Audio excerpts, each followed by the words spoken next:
आहिस्ता आहिस्ता 18वीं तरमीम को खत्म करने की कोशिश कर रहे हैं। सिंध के अवाम के हकूक पर कब्जा करना चाहते हैं। क्या ये मुल्क तोड़ना चाहते हैं? पहले भी 1 यूनिट से मुल्क टूटा था और आज भी खुदा ना खास्ता 1 यूनिट से मुल्क टूटेगा। चारों सूबों की जंजीर बेनजीर आज सिंध के अंदरूने सिंध की एक छोटी सी पार्टी बन गई है, जिसको और उस पार्टी का भी अब ये हाल है कि बिलावल भुट्टो साहब खुद जब कैंपेन के लिए निकलते हैं, कारवाने भुट्टो चलाते हैं, तो अपने वालिद की तस्वीर नहीं लगाते। और खुद जरदारी साहब का ये हाल है, रोजाना बेनजीर की सालगिरह मनाते हैं, रोजाना भुट्टो की सालगिरह मनाते हैं, उनकी बरसी मनाते हैं। कभी हकम जरदारी की भी कभी बरसी मना लिया करें। पिछले 10 दिनों की एक कार्रवाई है जिसे ऐसे लगता है कि 22 करोड़ लोगों के मुल्क में सिर्फ शरीफ ख़ानदान ऐसा ख़ानदान है जिसके ख़िलाफ़ हमने ऐसी कार्रवाई करनी है कि वो दहशतगर्द अपने आप को महसूस करें। मैं हूं Haider Waheed and welcome to the show. हमारे साथ आज मौजूद हैं साबिका डिप्टी स्पीकर सिंध असम्बली और अब सिंध काबीना की एक कलीदी जो है हिस्सा हैं, शैला रज़ा साहिबा, एक रेगुलर गेस्ट हैं हमारे शो पे। बहुत शुक्रिया शैला रज़ा साहिबा, आप तशरीफ़ लाएँ। और साथ ही में मुसद्दिक मलिक साहब हैं, सेनेटर हैं PML नून के, one of my very favourite guest, आज हमें ज्वाइन कर रहे हैं। और अली नवाज़ अवान साहब पाकिस्तान तहरीक इंसाफ के हमें ज्वाइन करने वाले हैं। पहले अगर मुसद्दिक मलिक साहब मैं आपसे शुरू कर सकूं, इसलिए नहीं क्योंकि you are one of my favourite guest, लेकिन क्योंकि सवाल आपसे ही बनता है कि इस वक्त हम देखते हैं सर कि PML नून का जो इस वक्त एक फ़ेज़ से जो PML नून गुज़र रही है, इसमें इम्पॉर्टेंट है इस चीज़ के बारे में क्लियर होना कि ये PML नून है, कि ये नवाज़ शरीफ की पार्टी है, जहाँ पे नवाज़ शरीफ साहब ये तय कर चुके हैं कि उन्होंने कॉन्स्टिट्यूशन, आइन और उन्होंने जो है वो ह्यूमन राइट्स और दीगर वो सारे मामलात जो 90s में उनसे नहीं जोड़े जाते थे, उनको मद्देनज़र रखते हुए अपनी सियासत करनी है। उन्होंने जो है डिक्टेशन नहीं लेनी, वो तो उन्होंने 90s में ही तय कर दिया था और नेशनल टेलीविज़न पे तय कर दिया था। और दूसरी तरफ हम देखते हैं एक और रास्ता है जो शहबाज शरीफ साहब दिखाते हैं, जिसमें मसलहत है, जिसमें live to fight another day है, जो कि एक समझदारी का रास्ता तो नज़र आता है, अदर दैन कि अगर तो इस मसलहत और वेट एंड सी में पॉज ना हो बल्कि रिग्रेशन हो, बल्कि और ज़्यादा आप कल को कमज़ोर हो के अगर निकलते हैं तो फिर शायद ये सब्र जो है सिर्फ महज सब्र नहीं है और इसमें नुकसान हो सकता है। ये दोनों अप्रोचेज़ हैं सर, इतने प्रेशर में इन दोनों अप्रोचेज़ में पार्टी किधर खड़ी है, कौन सा रास्ता लेगी? आज शहबाज शरीफ साहब की साहबजादी के घर भी हमने देखा कि नायब आई थी। देखिए सर, पहले तो बहुत बहुत शुक्रिया तारीफ़ी कलमात का, मैं बहुत शुक्रगुज़ार हूँ आपका। देखिए, क्या आपने कुछ सवालात पूछे, मैं एक एक करके उनका जवाब देता हूँ। क्या ये पार्टी नवाज़ शरीफ साहब की है? 100%। क्या ये नज़रिया नवाज़ शरीफ साहब का जो है ये पूरी तरह से पार्टी में सराहियत कर चुका है? 100%। और मैं कहूँगा कि सिर्फ PMLN में क्यों सराहियत करेगा? अगर आप आइन और कानून की बात करेंगे या आइन की बालादस्ती की बात करेंगे या वोट के तहफ़्फ़ुज़ की बात करेंगे तो इसकी कस्टडी तो पूरे पाकिस्तान के पास होनी चाहिए। इसकी कस्टडी सिर्फ PMLN के पास क्यों होगी? लेकिन PMLN के पास भी इसकी कस्टडी है। और ये जो नारा उठाया है नवाज़ शरीफ साहब ने, पूरा मुल्क चाहता है कि यही हो। और आपको कम से कम स्क्रीन के ऊपर, टेलीविज़न पे, कैमरे के सामने तो शायद ही कोई शख्स मिले जो कहे कि नहीं, आइन की बालादस्ती नहीं होनी चाहिए या हमें क्या ज़रूरत है वोट के तहफ़्फ़ुज़ की वगैरह वगैरह। तो पहली बात तो ये तय हो गई कि जो नज़रिया है ये पाकिस्तान का नज़रिया है, क्योंकि अगर ये पाकिस्तान का नज़रिया ना होता तो फिर ये हमारे आइन में ना होता। तो एक तो ये बात हो गई। नहीं मुसद्दिक साहब, बात है क्योंकि आपने कहा एक तो बात ये हो गई, वहाँ मैं थोड़ा सा डिसएग्री करूँगा कि आपने कहा ये पूरी पार्टी में परमिएट करके एक पार्टी के बाहर जाके एक कौमी बात बन चुकी है। तो आप क्या वाकई समझते हैं कि ये इलेक्टेबल्स जो PML के हैं, जो आज PML नून में भी हैं, ये वाकई इनके लिए it is dear to their heart? ये जो चीज़ें मियाँ नवाज़ शरीफ साहब कहते हैं और प्रिंसिपल्स जो मरियम नवाज़ साहिबा वांट्स टू लिव बाय, क्या ये वाकई आपका एक पार्टी गिर स्टांस है भी, अदर देन ऑफिशियली? देखिए, जी नहीं, मैं बिल्कुल आपको अनऑफिशियली बताता हूँ। देखिए पाकिस्तान के अंदर ज़्यादातर इलेक्टेबल्स जो होते हैं उनको तमाम चीज़ें देखनी पड़ती हैं। उनको ये देखना पड़ता है कि वो अपनी सियासत कैसे करेंगे, कहीं उन पर मुकदमात तो नहीं बन जाएंगे, कहीं उनको ड्रैग डाउन तो नहीं किया जाएगा, कहीं एहतसाब की आड़ में उनको निशाना तो नहीं बनाया जाएगा, कहीं उनकी बेटियों के घरों में छापे तो नहीं मारे जाएंगे, कहीं उनके ख़ानदान को ड्रैग तो नहीं किया जाएगा। तो एक इलेक्टेबल को तो इन्फ्लुएंस किया जा सकता है, इसमें कोई शक। इलेक्टेबल्स की ख्वाहिश होती है कि वो आवाम की रिप्रेजेंटेशन करते रहें और अगर पॉसिबल हो तो इस सोबत से ना गुजरें। लेकिन जो इलेक्टोरेट है वो इलेक्टेबल के नीचे है, यानी इलेक्टेबल वहाँ पे सिर्फ इस वजह से है कि अवाम उसको इलेक्ट करते हैं। उसको अगर ये पता चल जाए कि अवाम उसको इलेक्ट नहीं करेंगे तो वो ये सोबत उठाने के लिए तैयार है।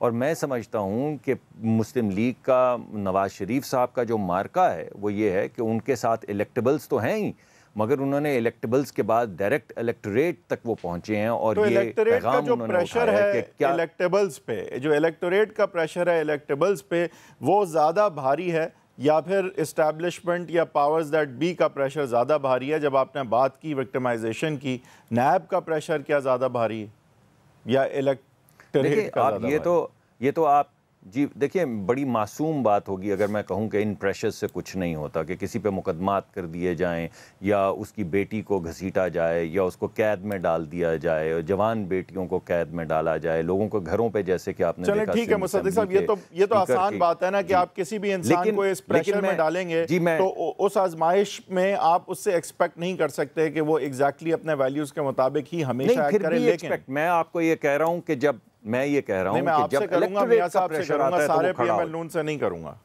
ये एक्सपेक्ट।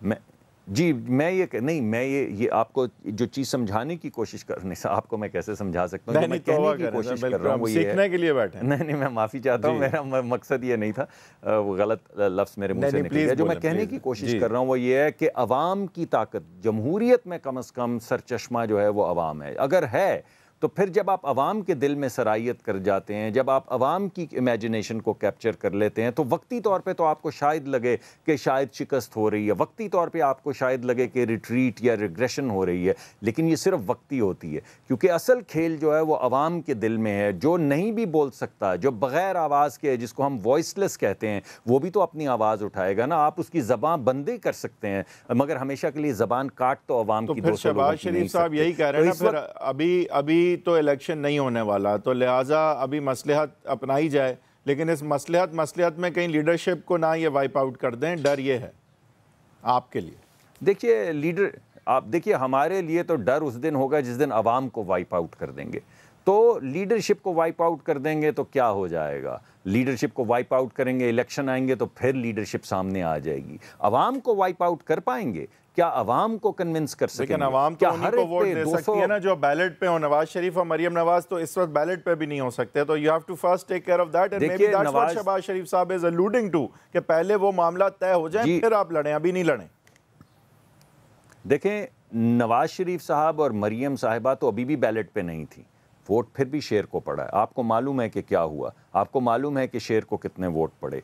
शेर हो या कोई भी और जमात, आप ले लें नजरिए को जितने वोट लेने आपको ले लें, एज लॉन्ग एज आप इलेक्शन हार जाए। ना पंजाब हुकूमत आपकी, ना फेडरल आपकी, ना कोई हुकूमत आपकी। अगर आप ये मानने को तैयार हैं तो वो आपको वोट दे देंगे, आप ले लें वोट से। देखें ना, मकसद तो पूरा हो गया ना। जेल जब 13 जुलाई को उनको जेल डाला, राब्ता मुनक़ता किया, वोट को इज्जत दो मूवमेंट का राब्ता मुनक़ता हुआ अवाम से, उसका असर तो पड़ा ना सर। आप इलेक्शन नहीं जीते, जबकि लग रहा था कि आप इलेक्शन जीत सकते हैं।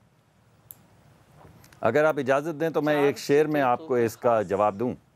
सर आप शेर में ही देंगे, तीर में तो देने से रहे। जी तो मैं आपको एक शेर, 2 अशार पेश करता हूं कि गराज औज पे है तालाए रकीब तो क्या ये 4 दिन की खुदाई तो कोई बात नहीं। गराज तुझसे जुदा हैं तो कल हम होंगे, ये रात भर की जुदाई तो कोई बात नहीं। तो हम अवाम के दिल में रहते हैं, और जैसे ही कोई इलेक्शन, कितनी देर तक फैज़ अहमद फैज़ का शेर है मुझे जहाँ तक याद पड़ता है। जी फैज़ साहब का शेर है जी। बिलावल साहब ने तो ये क्लियर कर दिया, he is now the symbol of resistance, जो कि नवाज शरीफ और मरियम नवाज नज़र आ रहे थे वोट को इज्जत दो मूवमेंट में, वो अब symbol of resistance Bilawal Bhutto Zardari हैं। उनके पास दो रास्ते थे कम से कम, जिसमें उन्होंने रेजिस्टेंस वाला अभी तक तो लगता है कि लिया है। वो अपने वालिद साहब को कहीं से भी पॉलिटिकली भी एलियनेट, इवन मेरे ख्याल से तासुर ये नहीं दे रहे अभी के एलियनेट कर सकते हैं। तो शैला साहिबा आगे ये कहते हैं, वो दमादम मस्त कलंदर, वो कहते हैं 18वीं तरमीम को हाथ लगाया तो मुल्क टूट जाएगा, खुदा ना खास। तो हम क्या कॉन्फ्रंटेशन की तरफ फिर जा रहे हैं? स्ट्रैटेजी क्या है? बिल्कुल सीधी है। देखिए, जब भी पीपल्स पार्टी की बात होती है और हम हालात पे बात करते हैं तो कहते हैं कि एहतिसाब से डर रहे हैं। अब मैं ये पूछना चाहती हूँ कि 11.5 साल जब आसिफ साहब जेल में रहे, ज़बान काटी गई, बीबी साहिबा मुल्क से बाहर रहीं, उनकी जायदाद जो है वो उसको ये कहना चाहिए कि मुंजमद कर दिया गया, तो पीपल्स पार्टी ने आसिफ साहब के लिए कौन सी जद्दोजहद की? उन्होंने अपने सारी चीज़ें खुद ही फेस की ना, या बीबी के इस बात के लिए कि उन पे मुकदमे हटाओ, ख़त्म करो, कौन सी हुई? सारी बात अवामी इशू पे ही रही हमेशा और मुकदमे हम फेस करते रहे। इसी तरह जो मुकदमात हैं, तो पीटीआई को प्रॉब्लम क्या है जब वो सारे नवाज शरीफ ही के दौर में बनाए गए थे? लेकिन आप पॉलिटिकली भी तो जवाब दे रही है ना। ये जो जलसे कर रहे हैं बिलावल साहब, ये ऑब्वियसली इस वजह से कर रहे हैं, अभी अगर इलेक्शन तो नहीं होने वाले ना, ये तो जाहिर है जवाबन कर रहे हैं। ये जो फेक अकाउंट्स केस है, ये पॉलिटिकल प्रेशर बिल्डअप कर रहे हैं। और क्या कर रहे हैं? देखिए, इसके ऊपर तो एक जलसा भी नहीं हुआ। जलसे जो हो रहे हैं वो इस पर हो रहे हैं कि जो नहीं, कहने की तो वही बात होती है जो आपके कान में सुनाई थे। अगर आप सुनी बात को नहीं समझ रहे तो फिर अपने दिल में आप जो भी बुनते रहे, मैं इससे थोड़ी परवाह है। मैं तो जो कहा जा रहा है उस पर यकीन कर रही हूँ और कहा जा रहा है इस पे यकीन कर रही हूँ। तो क्योंकि तो मैं अगर 18वीं तरमीम जो है उस पर बहुत अटल स्टांस है आपका शैला साहिबा, और अगर तो 18वीं तरमीम को किसी और तरीके से एड्रेस या अटैक किया जाता है, तो आप क्या देख रही हैं कि सिंध की हुकूमत आपकी है? जब तक सिंध की हुकूमत आपकी है और आप जिस तादाद में सेनेट में हैं, आपके ना चाहते हुए एटलीस्ट ऑन द बुक्स तो 18th अमेंडमेंट रहेगी, ख़त्म नहीं हो सकती। देखिए मोइज साहब, हैदर वहीद सिंध के हॉस्पिटल्स पे अटैक की, जी हाँ, सिंध के हॉस्पिटल्स पर अटैक किया जा रहा है और बहुत सिंध का जो ड्यू शेयर बनता है उसमें से 120 अरब रुपए भी नहीं दिए और एफबीआर ने अभी मजीद हमारे हिस्से में से 7 अरब रुपए मसला ये है ना कि अब वो तो एक सुप्रीम कोर्ट ने जजमेंट दी। मैं उस केस में बाय द वे वकील था और हम ये केस हारे और मैं जिना मेडिकल इंस्टीट्यूट जो इंस्टीट्यूट गया मैं उनकी तरफ से आर्ग्यू कर रहा था और हम वो केस हारे बाय द वे, लेकिन वो सुप्रीम कोर्ट की जजमेंट थी और उन्होंने कहा कि ये अस्पताल फेडरल को जाने चाहिए। जाहिर मेरा मौक़िफ़ है कि ये गलत है बात, और उस पर रिव्यू भी फाइल मैंने किया हुआ एज अ लॉयर भी। उसके सारा लेकिन देखिए हम ये व्यू तो रख सकते हैं, देखिए हम ये व्यू, देखिए मैडम हम ये व्यू तो रख सकते हैं कि कोई जजमेंट सही है या गलत है, लेकिन ये आप कह नहीं सकती ना इसमें कोई साजिश है। तो सुप्रीम कोर्ट का फैसला है, मैं खुद जाहिर है मतलब नहीं एग्री करता ऐसे, मैं तो वकील था दूसरी तरफ तो से। हनीफ अब्बासी का भी था जी, फैसला तो हनीफ अब्बासी के लिए भी अदलिया ही से आया था ना, बट यहाँ रिव्यू है, अपील नहीं है, सुप्रीम कोर्ट का फैसला तो शहीद जुल्फकार अली भुट्टो के लिए भी, फैसला तो शहीद जुल्फकार अली भुट्टो के लिए भी आया था, फैसला तो अच्छा अब देखें एक और बड़ी चीज होने जा रही है मैडम, फैसला तो मेमो गेट में भी आया था। तो मैं ये समझती हूँ एक मिनट, मैं ये समझती हूँ कि अगर हमारे पैसे नहीं दे जाएंगे, अगर एनएफसी नहीं किया जाएगा, अगर हमारा पूरा हक जो हमारे मिनरल्स पे है, हमें प्रोड्यूस की भी गैस भी इतनी नहीं दी जाएगी, जरदारी साहब को अरेस्ट भी वो करेंगे, एनएफसी भी नहीं देंगे, अस्पताल भी आपसे लेंगे, क्या करेंगे आप? जाहिर है हम अपना हक लेंगे, हक तो छीना जाता है, कैसे छीनेंगे? कौमों की तारीख से सबक मिलता है। आपके फेक अकाउंट्स की मैटर पे लोग निकलेंगे क्या? जाए हम फेक अकाउंट पे लोगों को निकलवा ही नहीं रहे, अगर वो हमारे हैं या नहीं है। हम तो कह ही रहे हैं कि उन्हें साबित करो वो हमारा है, उसको तो हम अदालत में लड़ रहे हैं। मैं तो आपसे नहीं कह रही यहाँ पे उसकी कोई दलील नहीं दे रही। देखिए मुझे ये अब एक और चीज़ है, अली नवाज अवान साहब के पास भी मुझे जाना है। एक और चीज़ भी है मैडम कि अब लोकल गवर्नमेंट सिस्टम को अगर फेडरल गवर्नमेंट या फेडरल लेजिस्लेचर एम्पावर करने जाता है तो जाहिर है कि वहाँ पे तो डायरेक्ट एक इंक्रोचमेंट कह लें या एक डायरेक्ट पॉलिटिकल स्ट्रगल शुरू हो जाएगी with the provinces including well definitely Sindh, I mean not the other two big provinces because वहाँ उनकी हुकूमत पीटीआई की। तो वहाँ पे फिर आपका क्या पॉलिटिकल रद्द अमल हो सकता है ना? लोकल गवर्नमेंट का भी जो हमारा लोकल गवर्नमेंट का सिस्टम है उसको भी जो है वो देरी हुई थी कि जब ये हमने पास किया, उससे पहले 2-3 दफ़ा पास हुए लेकिन बड़े हंगामे होते रहे। जब फिर आखिरी जो ये बिल पास हुआ और एक्ट बना तो इसको भी मुत्तहदा ने अदलिया में चैलेंज कर दिया था और उनका राइट है अगर वो करना चाहें। नहीं, लेकिन अभी भी देखें ना लोकल गवर्नमेंट्स तो बड़ी वीक हैं अभी। जो जिस तरह भी आपने निज़ाम तश्कील दिया हुआ है उसके रद्द बदल में अगर एक स्ट्रॉन्गर लोकल गवर्नमेंट सिस्टम लाने की कोशिश होती है तो एक बड़ा पॉलिटिकल इशू ये बन सकता है। अली नवाज़ अवान साहब जो हैं उनके पास अब मैं जाऊंगा। आपकी तरजीहात में अवान साहब ज़्यादा जो बात नज़र आई है वो ये है कि पॉलिटिकली जो है विक्टिमाइज़ या डैमेज किया जाए पीएमएल नून और पीपल्स पार्टी की आला तरीन क़यादत को। ठीक है, मैं नहीं कह रहा कि आपने बाकी जगहों पे मेहनत की या नहीं की, अभी हम उस पर बात नहीं कर रहे, लेकिन एक तरजीहात में एक बड़ी आपकी प्रायोरिटी जो देखी गई है और जो समझी गई है वो ये है कि ये जो क़यादतें हैं इन दोनों पार्टीज़ की उनको डेफिनेटली डैमेज और वीकन किया जाए। आप क्यों समझते हैं कि ये पब्लिक इंटरेस्ट में? खान साहब बारहा ये कहते हैं कि एनआरओ नहीं मिलेगा, इनको नहीं छोड़ेंगे, ये चोर हैं, ये चोर हैं, ये चोर हैं। क्या मुल्क के मामला जो हैं इस तरह हल हो जाएंगे? शुक्रिया हैदर भाई, आपने टाइम दिया। नहीं, शैला साहब खैर आपने टाइम, हाँ चलिए जी, शैला का बहुत बहुत शुक्रिया जी, उन्होंने टाइम दिया और उनका यकीन है डेमोक्रेसी पर, उनको दूसरों को भी बोलने का हक है। तो देखें जी, ये दोनों जो केसेस अभी भी चल रहे हैं, चाहे वो JIT हो जो जरदारी साहब के खिलाफ बनी और उसके बाद अब वो नैब के अंडर इन्वेस्टिगेशन है, और जो केसेस हैं वो 2015 में आपको याद होगा चौधरी निसार साहब ने इस पर प्रेस कॉन्फ्रेंस की थी, वो सेम वही केसेस हैं, इन दोनों पार्टीज ने बनाए थे। अब वो ट्रायल फेज में है और ये चाहते ही हैं। आपने जो उनकी जलसों की बात की है, जलसे पहले होता क्या था, केसेस पहले भी बनते थे पहले पर चल नहीं सकते थे और हमेशा ऐसे इंस्टीट्यूशंस को वीक कर दिया गया था। SCCP के हेड हों, स्टेट बैंक ऑफ पाकिस्तान के हेड हों, आपको याद होगा कि एक केस में SCCP के जो लोगों ने आके गवाही दी कि जो हदेबिया वाला केस था, मेरा ख्याल हदेबिया वाला था, जिसके अंदर उनके केसेस को उन्होंने कहा थोड़ा सा उसको फज किया फिगर्स को उन लोगों ने, और वो बात साबित हुई हाई कोर्ट के अंदर, केस के अंदर, वो साहब अंदर भी हैं अभी। तो ये सारी चीज़ें इस तरह चलती हैं और ये इंशाल्लाह ताला हम तो इत्तेसाब के नाम पे इलेक्शन जीत के आए हैं। हमारे पार्टी का नाम तहरीक इंसाफ है। लोगों ने इन दोनों पार्टी से जान छुड़ा के हमें वोट दिया और इसी चीज़ पे दिया। विक्टिमाइजेशन का फ़र्क अगर हम पूछें अवाम से तो शायद आधे लोग कहेंगे पॉलिटिकल विक्टिमाइजेशन हो रही है, आधे कहेंगे अकाउंटेबिलिटी हो रही है। तो क्रेडिबिलिटी जो है इस अकाउंटेबिलिटी की वो भी ऑन द लाइन है ना, कि किस तरह से होती है, किस तरह नजर आती है होते हुए या नहीं। ये इसकी क्रेडिबिलिटी को देयरफॉर एफिकेसी को अफेक्ट करेगी।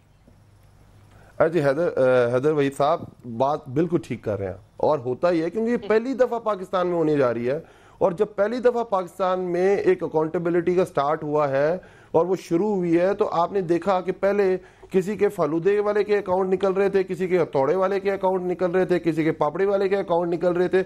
और इस मुल्क में इस वक्त जो 97 अरब डॉलर का कर्जा है, जिसमें 84% कर्जा पिछले 2 रिजीम्स में लिया गया है, वो पैसा गया कहाँ है? लोग ये हमसे पूछते हैं, सवाल करते हैं, इसी चीज का हमको मैंडेट दिया है। अब हमारा ये काम बनता है। आपने 2-3 बातें हैदर वहीद भाई, देखिए फिर ये जमहूरियत की बात करते हैं, हम एक वेस्टमिनिस्टर सिस्टम को फॉलो करते हैं और वेस्टमिनिस्टर सिस्टम की जो खूबसूरती है वो लोकल गवर्नमेंट सिस्टम है। अभी आप शैला से पूछ रहे थे कि वो कराची, अभी उन्होंने एक और अमेंडमेंट की है कराची में लोकल गवर्नमेंट में। देखें वो लोकल गवर्नमेंट सिस्टम असल जमहूरियत की कहते खूबसूरती है कि आपने डिवॉल्व करना है। 18th अमेंडमेंट हुई, 18th अमेंडमेंट में सूबों को इख्तियारात गए, NFC हुई और उसके बाद ये पावर्स काउंसिलर लेवल तक जानी चाहिए। ये सिर्फ ये चाहते हैं कि जो आपकी 18th अमेंडमेंट हो गई वो सिर्फ सूबे की हद तक आके रुक जाए, आगे से आगे ट्रेवल ना करे। अभी ये कराची के अंदर उन्होंने एक अमेंडमेंट की कि उसके 2 मेयर होंगे, मतलब ये चाहते ही नहीं है लोकल गवर्नमेंट को एम्पावर करना, ये डेमोक्रेसी पे। लेकिन ये भी बात कंसर्निंग है। आपने जो शनाख्त की है वो बिल्कुल दुरुस्त है मेरे ख्याल से कि PPP इन पर्टिकुलर जो है और इवन PMLN ने फर्दर डिवॉल्व नहीं की पावर्स, जिस तरह से आइन में भी एनविजड है और दीगर जजमेंट्स में भी इसका तस्करा है। लेकिन साथ ही साथ जो आप बातें आजकल कर रहे हैं उससे तो एक इससे बरक्स ज़रूर, लेकिन एक इक्वली कंसर्निंग बात उभरती है कि आप शायद पॉलिटिकल ऑटोनॉमी को बाईपास करते हुए डायरेक्ट फेडरेशन से लोकल गवर्नमेंट के थ्रू मामला चलाना चाहते हैं और प्रोविंसेस को बाईपास करना चाहते हैं, जिस तरह से मिलिट्री डिक्टेटर्स ने आम किया है। ये अयूब खान हो या मुशर्रफ साहब हो या ज़ियाउल हक। हैदर भाई आप लॉयर हैं और you understand the law as well कि जो लोकल गवर्नमेंट सिस्टम है वो प्रोविंसेस खुद बनाती हैं और प्रोविंसेस ही उनको एम्पावर करती हैं। उनकी सारी लेजिस्लेशन के रूल्स ऑफ बिजनेस ये सब प्रोविंसेस के काम है। हमने अगर केपी में किया था और उसमें जो डेवलपमेंट बजट हमें 33 बिलियन रुपीस का रखा था और जिसके समराद भी आए थे, वही एक सिस्टम उसी तरह का हम उसमें और इस्लाहात करके पंजाब में भी करें। पंजाब में हमारी गवर्नमेंट है, केपी में हमारी गवर्नमेंट है। लोकल गवर्नमेंट सिस्टम तो आइन के मुताबिक होना चाहिए, जो कि नहीं है, लेकिन प्रोविंशियल ऑटोनॉमी जिसमें 18th अमेंडमेंट एक इसकी बड़ी कड़ी है, आप उसके खिलाफ भी बातें करते हैं। कंसर्निंग बात ये दोनों चीज़ें होनी चाहिए, प्रोविंशियल ऑटोनॉमी भी होनी चाहिए और लोकल गवर्नमेंट्स को भी एम्पावर्ड होना चाहिए और एक स्ट्रॉन्ग फेडरेशन। भाई अभी हम डेमोक्रेसी की बात कर रहे थे, आप देखें लेजिस्लेशंस होती हैं और लेजिस्लेशन में कई चीजें ठीक होती हैं, कोई चीज गलत होती है। एज अ पार्टी मेरी एक राय है कि 18th अमेंडमेंट के अंदर अगर 40 क्लॉजेज हैं, शायद मुझे 1-2 क्लॉजेज पे मैं समझता हूं कि ये ठीक तरह ये नहीं ठीक हुई है, मैं ये समझता हूं कि इसको और इम्प्रूव करना चाहिए। तो मैं एक डेमोक्रेसी में रहता हूं और डेमोक्रेसी में मेरी आवाज उठा सकता हूं कि ये कहीं तो नहीं लिखा कि इसको चैलेंज करने से मैं चला जाऊंगा दोज़ख में चला जाऊंगा या इसको चैलेंज करने से मेरा मतलब कोई मजहब खतरे में आ जाएगा। भाई ये एक लोगों के लिए लॉ बनाया जाता है। साहब के जो चीदा प्लेयर्स हैं, खिलाड़ी हैं, वसीम अकरम प्लस हैं, इनकी कारकर्दगी थोड़ी असेस करेंगे। क्या ये भी फिर जायज़ है कि अगर नया पाकिस्तान बनना है तो शायद इस टीम को भी मज़ीद नया होना पड़े या नहीं, इसकी बात करेंगे एक ब्रेक के बाद।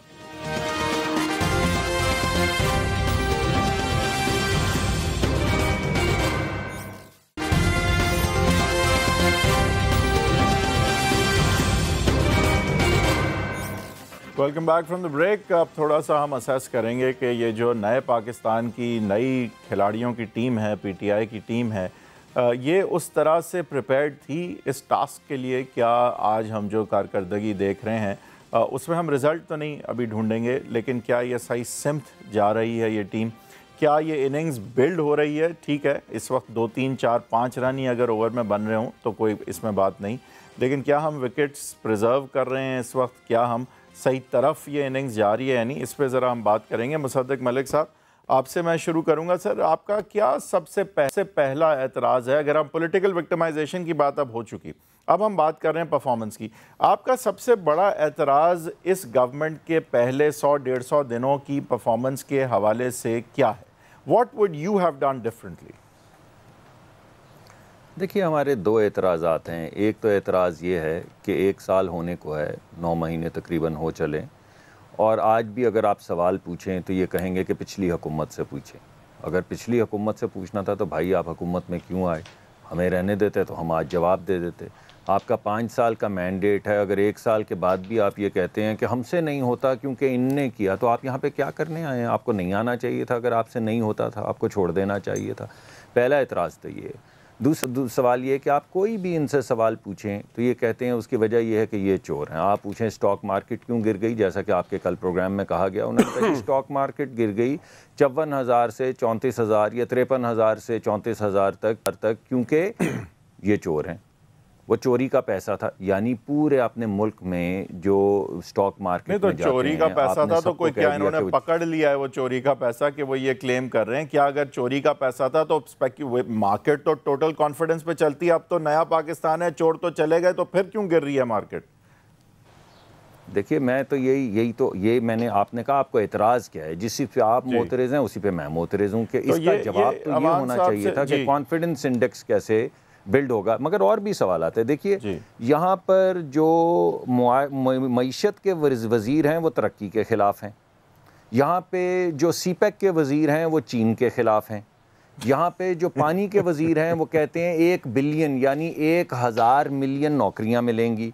यहाँ पे जो टैक्स के वज़ीर हैं वो कारोबार के ख़िलाफ़ हैं। आप मुझे बताइए कि हुकूमत इस तरह कैसे चल सकती है कि जिस चीज़ के आप वज़ीर हैं उसके आप खिलाफ हैं? जो वज़ीर आज़म है वो मोदी के हक में।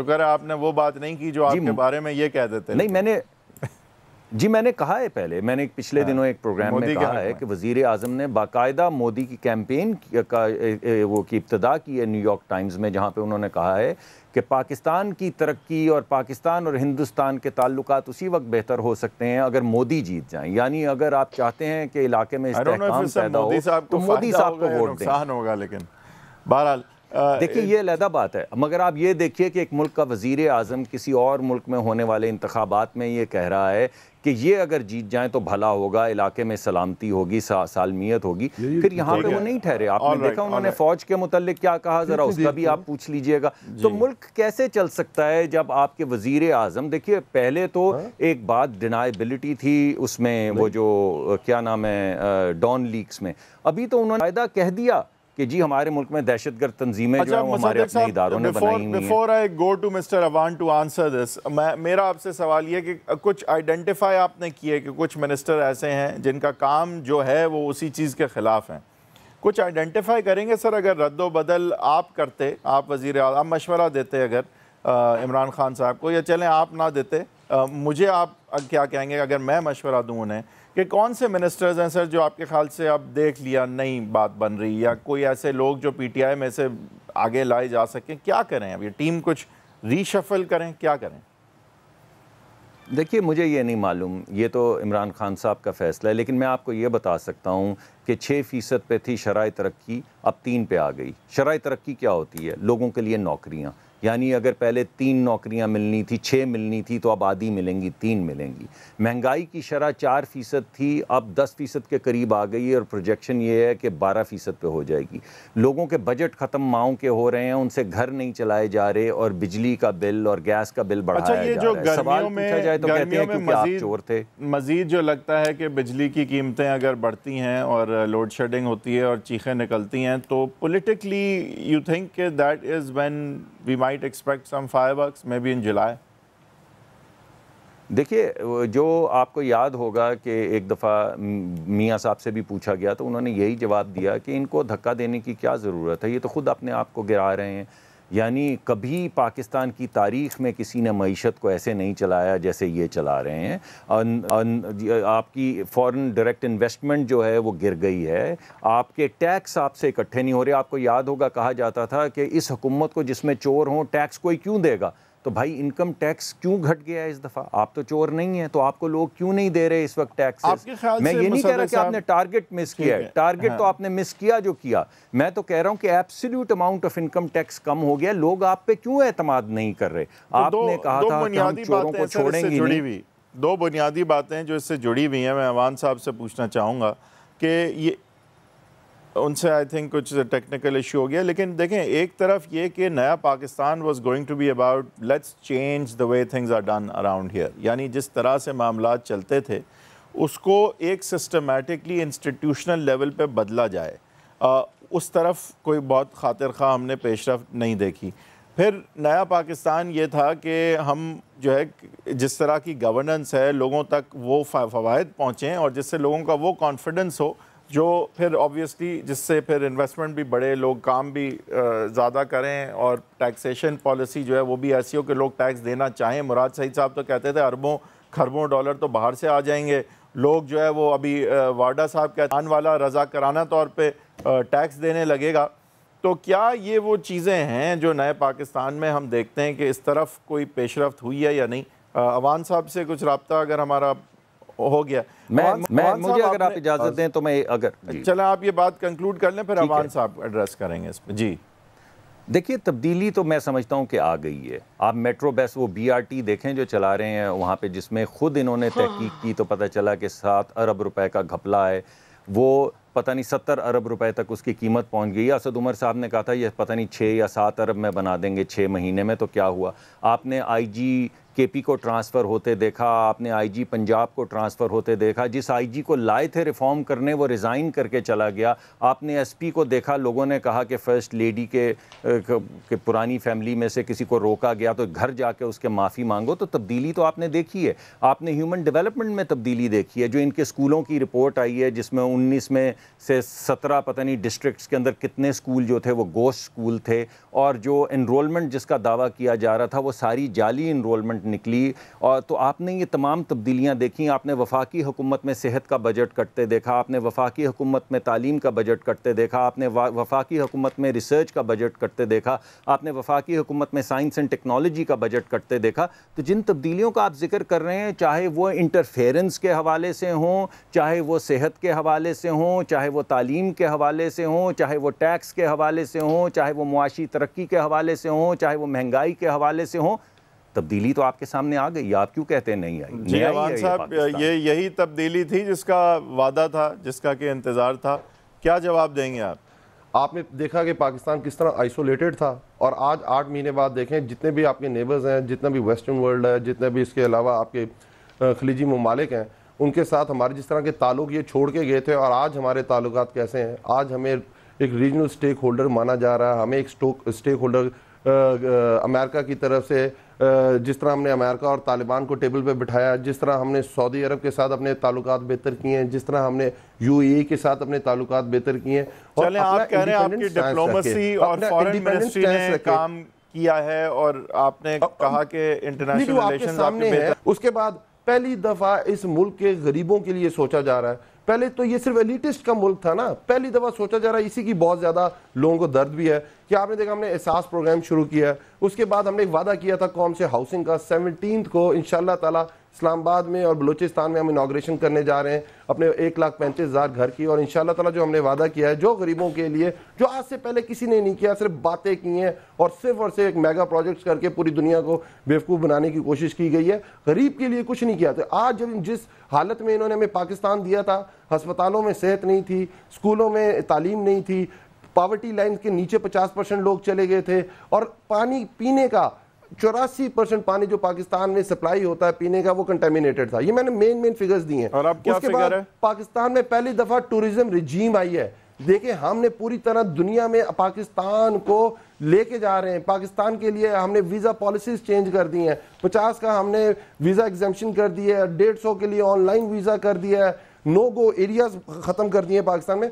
थर्डली नैब जो 2014 में हुआ था, माशाल्लाह मुसद्दिक साहब की गवर्नमेंट के अंदर हुआ था, उसकी इंप्लीमेंटेशन उस टाइम पे देखें, और आज हम जब आए तो टीएलपी की कितनी बड़ी थ्रेट थी इस पाकिस्तान में। हमारे होते हुए उन्होंने एक दफा किया, इस्लामाबाद को ब्लॉक किया, इनकी गवर्नमेंट्स में हुआ, और आज हम जिस तरह कालेदम तंजीमों के खिलाफ एक्शन ले रहे हैं, आपको एक पूरा पुरसकून माहौल नजर आ रहा है पाकिस्तान के अंदर।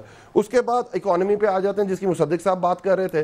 मैं उनको थोड़े से फिगर्स दे देता हूं, अगर ये समझे तो इसको जुटला दें आप। ये पीपल्स पार्टी की गवर्नमेंट खत्म हुई तो $2.5 अरब का आपका करंट अकाउंट डेफिसिट था। माशाल्लाह जो आइंस्टाइन, अरस्तूज और जितने भी मतलब इन्होंने अपने ब्रेन्स रखे हुए थे, जिनको ये कहते थे एक्सपीरियंस टीम, वो $19 अरब पे छोड़ के फिजिकल डेफिसिट ये 2.342% पे ट्रिलियन पे छोड़ के गए। ट्रेड इम्बैलेंस ये $32 अरब पे छोड़ के गए।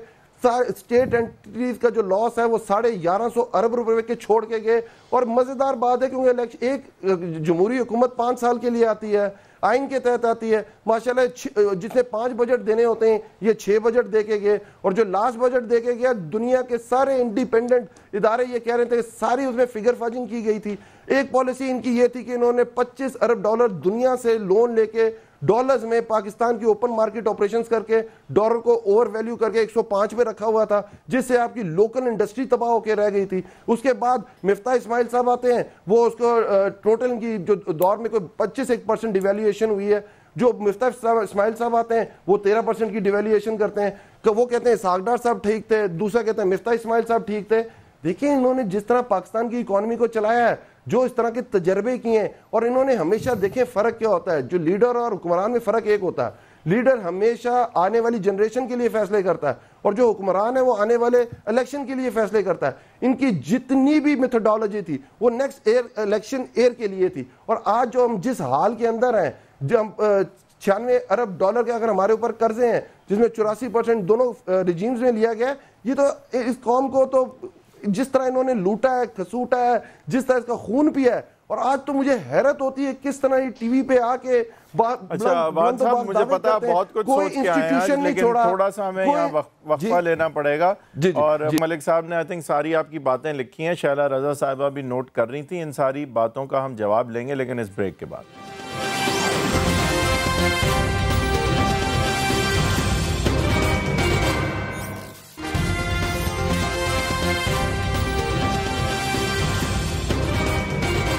Welcome back from the break. अब हम ये इसी डिस्कशन का सिलसिला जोड़ेंगे मुसद्दिक मलिक साहब के साथ, जो कि पीएमएल नून के सेनेटर हैं। आप बताइए सर, बहुत सारी बातें आपके हवाले, आपकी हुकूमत के हवाले से इन्होंने की, आपका टाइटल भी, आपको एरिस्टोटल भी इन्होंने कहा, आपका नाम नहीं लिया। मैं आपका नाम लूँगा और आपसे जवाब सर चाहूँगा। नहीं, अली तो मेरे भाई हैं, कोई बात नहीं, ये कुछ भी कहेंगे तो मेरी इनसे बड़ी पुरानी दोस्ती है और मोहब्बत का रिश्ता है, कोई हर्ज नहीं अगर ये अरस्तू या कुछ ऐसी बात कहते हैं। देखिए बात ये है कि सबको ये मालूम है कि हमने 3% से कम पे ली शरह नमू यानी तरक्की की शरह और 6% पे छोड़ी। सबको मालूम है कि हमने 10% के ऊपर ली जो महंगाई की शरह थी और 5 साल में 4% से नीचे छोड़ी। सबको ये बात मालूम है। सबको मालूम है कि 13,000 मेगावाट बिजली के कारखाने लगाए। सबको मालूम है कि 1.2 बिलियन क्यूबिक फुट की गैस लेकर आए। अब ज़रा इसका आप मुआजना कर लें।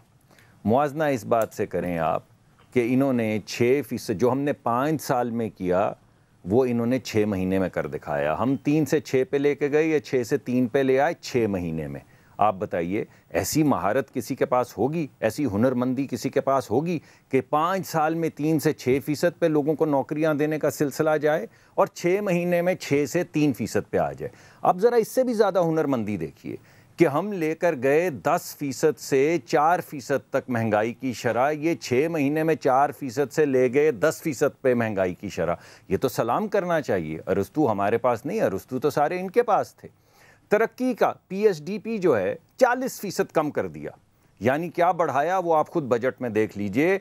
इन्होंने तरक्की के ऊपर स्पेंडिंग सारी 40% कम कर दी। जो सूबों को पैसे दिए जाते हैं, जिससे हस्पताल बनते हैं, जिससे स्कूल बनते हैं, जिससे नालियां बनती हैं, जिससे लोगों के मसाइल हल होते हैं, वो एब्सोल्यूट टर्म्स में 30% जो सूबों को पैसे मिलने थे वो नहीं मिले। क्यों नहीं मिले? क्योंकि इनसे पैसे इकट्ठे नहीं हो रहे। अब पैसे इकट्ठे करने की बात कर लेते हैं, टैक्स की। ये तो मैंने आपको बता दिया कि हम हर साल टैक्स 20% बढ़ा रहे थे, 5 साल में दुगना कर दिया। इन्होंने पहले साल के अंदर ही जो एब्सोल्यूट इनकम टैक्स था उससे भी कम इकट्ठा किया और 0 पे ले आए इनकम टैक्स की ग्रोथ। यानी 30% रुपया डीवैल्यूएट हो गया, तो 30% तो बढ़ना चाहिए था टैक्स, क्योंकि रुपए की कदर ही कम हो गई। 60% तो पैसा पोर्ट पे ही ले लिया जाता है जो इंपोर्ट होती है। तो वो जो इंपोर्ट का पैसा ले रहे हैं भाई, वो किधर जा रहा है? चलें इसको छोड़ें। आपको याद होगा हमने एमनेस्टी की तो इन्होंने कहा चोर चोर चोर चोर, ये चोरों के लिए स्कीम है। तो ये आप एमनेस्टी की स्कीम किसके लिए आ रही है? ये नेक नियत लोगों के लिए आ रही है। प्राइम मिनिस्टर वैसे खुद भी ले चुके हैं, आपको याद होगा परवेज़ मुशर्रफ के दौर में एमनेस्टी, जिसमें इन्होंने अपनी छुपे हुए एहसासे जाहिर किए थे। तो अब ये जो दे रहे हैं एमनेस्टी, किसको दे रहे हैं? चलें इसको भी छोड़ें। हमने कहा टैक्स चोर को नहीं छोड़ना, इसको ना गाड़ी खरीदने देंगे ना इनको ज़मीन खरीदने देंगे। ये नया टैक्स लेकर आए जिसमें इन्होंने एक दिन में उसको पास करवाया। उसमें क्या कहा कि जो टैक्स चोर है वो गाड़ी भी खरीद सकता है, जो टैक्स चोर है वो जाके डिफेंस में प्लॉट भी खरीद सकता है। अरे भाई क्यों? आप तो चोरों के खिलाफ थे, अब उनको एमनेस्टी दे रहे हैं। जो टैक्स चोर है उसको ब्रेक दे रहे हैं। ये किस किस्म का आपका मुआशी फ्रेमवर्क है जिसको लेके आप आगे बढ़ रहे हैं? एक्सपोर्ट, इन्होंने कहा कि जी हमने ये कर दिया वो कर दिया। मार्च के रिजल्ट्स परसों पब्लिश हो गए हैं, 11 या 13% एक्सपोर्ट घट गई है पिछले मार्च के बराबर मुकाबले में। आप मुझे बताएं कि ये कहते हैं कि हम बिजली जो है जो इंडस्ट्री को आधी कीमत पे दे रहे हैं। आपके पास पैसे तो हैं नहीं, तो जो आधी बाकी कीमत है वो किससे? गरीब आदमी से वसूल करेंगे जो 40-50 हज़ार रुपए ले रहा है, उस पर बोझ डालेंगे। ये इंडस्ट्री का ऐसे चलाते हैं इकोनॉमी। और आपने कहा ये हम इस वजह से गरीब पे बोझ डाल रहे हैं ताकि हमारी एक्सपोर्ट्स बढ़े। एक्सपोर्ट्स तो भाई घट गई। एक्सपोर्ट घट गई, महंगाई बढ़ गई, आपका इन्वेस्टमेंट मुल्क में कम हो गई, आपकी जो वो स्टॉक मार्केट है वो 53,000 से गिर के 34-35 हज़ार पे आ गई, और आप ये कह रहे हैं कि इस सब की वजह यह है कि हमारी कारकर्दगी ठीक नहीं थी। जिन्होंने टैक्स दुगना कर दिया, जिन्होंने शरह नमू दुगनी कर दी, जिन्होंने महंगाई आधी कर दी, जिन्होंने 11,500 से 12,000 मेगावाट बिजली लगा दी, जिन्होंने गैस के मसाइल हल कर दिए। देखिए, इन तमाम चीजों का फैसला लोग करेंगे। अभी जब लोगों को बिजली के बिल देने पड़ेंगे ना, अगर आपकी बातें दुरुस्त हैं तो इसका रद्द-ए-अमल किस तरह से आएगा? ये देखिए, होगा ये कि या लोग अपने बच्चे जलाएंगे, बूढ़े माँ बाप जलाएंगे, या बिजली के बिल जलाएंगे। अब हम तो ये करने वाले नहीं कि कंटेनर के ऊपर खड़े होकर बोलेंगे जला दो इनके बिजली के बिल और सिविल नाफरमानी करो, हम तो ये नहीं करेंगे। लेकिन वो गरीब आदमी जिसका 12,000 जो 40,000 रुपए कमाता है, जब उसका 12,000 13,000 बिजली का बिल आएगा, जो आएगा, मैं आपसे वादा करता हूं ये अगले महीने आएगा 12,000 बिल। जब वो बिल आएगा 2,000 आएगा गैस का बिल, 10,000 होगा किराया, 10,000 होगा बच्चों की स्कूल की फीस। तो आप मुझे बताएं उसके पास 8,000 रुपए रह जाएंगे, खाना कहां से सियासी तब्दीली की तरफ इशारा कर रहे हैं आप? अगर इस तरह के हालात हो जाते हैं तो फिर तो एतमाद उठ जाएगा नए पाकिस्तान से लोगों। मैं नए पाकिस्तान की तो तफसील मैं पहले दे चुका हूं, उस पर तो आप लोगों को एतमाद आ चुका है। अभी वो EOBI का मैंने जिक्र नहीं किया, वो तमाम लोग जिन पर मुकदमात हैं उनका मैंने जिक्र नहीं किया। अभी मैंने गर्मियां शुरू हो गई हैं किया, जो मुसद्दिक मलिक साहब बात कह रहे हैं, अगर ये दुरुस्त है तो इसका रद्द-ए-अमल ज्यादा दूर नहीं। तैयार हैं आप? क्या तो मामलात बदलें या आवाम को फेस करें? एक चीज क्लियर करूंगा हैदर भाई साहब, ये मुसद्दिक मलिक साहब से मेरे बड़े पुराने ताल्लुकात हैं, बड़े भाइयों जैसे में इनको मैंने बिल्कुल कोई लकब नहीं दिया। ये ठीक कह रहे हैं या तो इसलिए ये सिर्फ एक जी ये पार्टीज की बात हो रही है, उनकी पॉलिसीज की बात हो रही है, और जिन लोगों को मैंने लकब दिया, मुसद्दिक साहब भी उनको वैसे अपनी इंटरनल मीटिंग्स में यही देते होंगे जो वो करके गए। अच्छा, मुसद्दिक भाई ने 2-3 बातें की, जरा मैं उसकी जवाब देना चाहूंगा। इन्होंने ये कहा कि हम कंपैरेटिव स्टडी कर लेते हैं, 8 महीने हमारे गुजरे, 8 महीने पीपल्स पार्टी के गुजरे, 8 महीने नून लीग के गुजरे। जी, तो बताएं क्या नतीजा है इस कंपैरिजन का? जी मैं अभी बता रहा हूं, नहीं हमारे पास जो हमारी महंगाई की शरह है वो 9.8% है। जो पीपल सुनते जाएं प्लीज, फिर मेरी इंटरप्ट होता है बोलो। पीपल्स पार्टी जो छोड़ के गई थी वो पहले 8 महीने में वो 22% थी। जो नून लीग की गवर्नमेंट के पहले 8 महीने थे 10.8% थे। अभी महंगाई की बात ये कर रहे थे बिजली के यूनिट की, आखिरी साल में जो सर्कुलर डेट ये छोड़ के गए वो 450 अरब रुपए का सर्कुलर डेट छोड़ के गए। फिर जो इनके पहले 10 में अब कंपैरेटिव स्टडी करते हैं बिजली की प्राइसेस पे, जो 2.5 साल इनको कहता रहा नेपरा और इन्होंने प्राइस नहीं बढ़ाई और उसको सब्सिडी देते रहे, क्योंकि खजाना तो ये अपने घर का समझते थे। जब इनकी गवर्नमेंट आई थी 6 रुपए का यूनिट था, और जब इनकी गवर्नमेंट गई है तो 12 रुपए का यूनिट है। 6 रुपए यूनिट इन्होंने महंगाई की है। एक इदारा जो बच गया था पीपल्स पार्टी के शर से, वो माशाल्लाह खाकान अब्बासी के ताए चढ़ गया, और उन्होंने 157 अरब रुपए के लॉस में छोड़ा है। 157 अरब। इसमें कोई शक नहीं है कि आप दोनों की तरफ से बहुत ज़्यादा नंबर्स, स्टैट्स और दलाइल सामने आई हैं, और आपने एक दूसरे का जवाब भी दिया। आपने देखा कि बेशतर इस चीज़ में मैं बीच में नहीं पड़ा कि आपकी बात पूरी तरह आवाम तक पहुंच सके, और वो एक दूसरे आप का जो आपस में जवाब भी था वो भी सारा मामला आवाम सुन चुके और सुन सके। और उसके हवाले से अगर आप कुछ कहना चाहें नाजरीन, तो आप ज़रूर मेरे ट्विटर हैंडल या हमारे फेसबुक पेज पे कह सकते हैं। इंशाअल्लाह अगले जुमे की शाम 8:05 पे फिर मिलेंगे।